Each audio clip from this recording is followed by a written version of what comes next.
বড় ভাই, বড় ভাই, ওই যে কাল্লু ভাই আছে না, হ্যাঁ। ওই কাল্লু ভাই হচ্ছে টেন্ডার জমা দিতে আসতেছে ভাই। তারপরে এত বড় সাহস, তাই কি করস?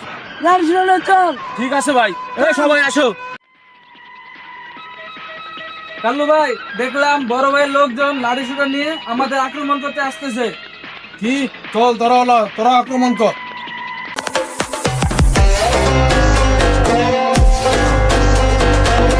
এই চল আজকে বড় বাইরে খাইয়া দেবো, তোর যাওয়ার হইব আজকে, চল।